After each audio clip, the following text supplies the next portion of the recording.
आज के इस वीडियो में हम डिस्कस करने वाले हैं कि BTech करने के बाद कितना सैलरी मिलता है। यदि आपकी क्वालिफिकेशन BTech में से किसी भी ब्रांच से हैं, आप किसी भी ट्रेड से हैं, उससे फ़र्क नहीं पड़ता है कितना सैलरी मिलता है फ्रेशर लेवल में किसी भी private limited company MNC company में। इस वीडियो को आप पूरा देखेंगे तो आपका सारा डाउट क्लियर हो जाएगा और आप चीज़ें क्लियर कर पाएंगे कि आपको कहां पर जाना चाहिए, कितना सैलरी मिलता है, कि आपको इतने में ट्रेनिंग करना है या नहीं करना है। सारा डाउट आप घर बैठे ही क्लियर कर लोगे। तो चलिए हम आपका टाइम ज़्यादा वेस्ट नहीं करते, हम आपको बताते हैं कि BTech करने के बाद आपको किसी भी कंपनी में क्या सैलरी मिलता है। दोस्तों, अगर सैलरी की बात करें सबसे पहले हम ये जान लेते हैं कि BTech वालों को जॉब कैसे मिलता है। BTech वाले बंदों को जॉब किस तरह से मिलता है, कितने तरीक़ों से मिलता है, और उसके बाद हम आएंगे सैलरी में, उसके बाद हम आएंगे रिस्पॉन्सिबिलिटी में कि क्या काम दिया जाता है। ठीक है, तो यहाँ पर अगर हम बात करें कि यहाँ पर जॉब किस तरह से पा सकते हैं, देखिए आपके पास ऑप्शन होते हैं कैंपस प्लेसमेंट का, दूसरा होता है आप रेफरेंस लगा सकते हैं किसी का, तीसरा होता है आप उसी कंपनी के ऑफिशियल कैरियर पेज विजिट कर सकते हैं, चौथा होता है आप लिंक्डइन naukri.com जैसे प्लेटफॉर्म का यूज़ करके यहाँ से अप्लाई कर सकते हैं, और पाँचवा होता है आप डायरेक्ट ऑफलाइन विजिट कर सकते हैं। 5 तरीक़ों से आप किसी भी कंपनी में जॉब ले सकते हैं।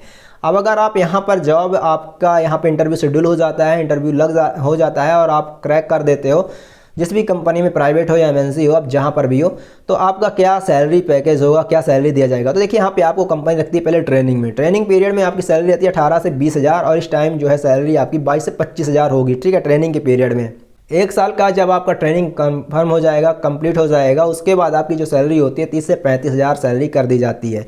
अब दोस्तों आपको बता दें, जब आपकी सैलरी यहाँ पर 30-35 हज़ार हो जाती है तो आपको यहाँ पर उस रिगार्डिंग्स उतना वर्कलोड भी रहता है, जॉब रिस्पॉन्सिबिलिटी भी दी जाती हैं। यानी कि आप यहाँ पर एज ए इंजीनियर हायर कर ले जाते हो तो आपको पर्टिकुलर उस शॉप का जहाँ पर भी आप हो, जिस भी शिफ्ट में हो आप, तो आपकी पूरी जिम्मेदारी आपके ऊपर रहती है पूरा काम करके निकलवा के देने का, मैन पावर पूरा हैंडल करना, डॉक्यूमेंटेशन करना और पूरा प्रोडक्शन निकलवाना, क्वालिटी मेंटेनेंस, क्वालिटी डिपार्टमेंट को भी देखना, सब कुछ हैंडल करना आपके ऊपर आ जाता है।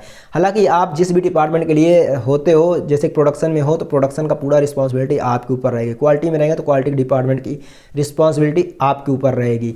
अब दोस्तों यहाँ पर बात करें कि यहाँ पे सैलरी हमने बता दी, रिस्पॉन्सिबिलिटी हमने बता दी, जॉब कैसे पा सकती है हमने बता दिया। अब दोस्त बात कर लेते हैं कि यदि आपको कुछ भी चाहिए, ठीक है, तो हमारे चैनल में हमने अपना स्टोर बना रखा है। स्टोर में हमने बहुत सारे कप्स हमने सेलेक्ट किए हैं और जॉब इंटरव्यू से रिगार्डिंग्स हमने कुछ एसेसरीज़ हमने वहाँ पे टैग किया है। यदि आप जा रहे हैं कहीं भी किसी भी कंपनी में इंटरव्यू के लिए तो आप वहाँ पर देख सकते हैं, हमारा इसी स्टोर में आप देख सकते हैं, वहाँ पे हमने कुछ वॉचेस टैग की हैं, हमने शूज़, फॉर्मल शूज़, और दोस्त हमने कुछ फॉर्मल ब्लेज़र टैग किया है, आप जाकर चेक कर सकते हैं।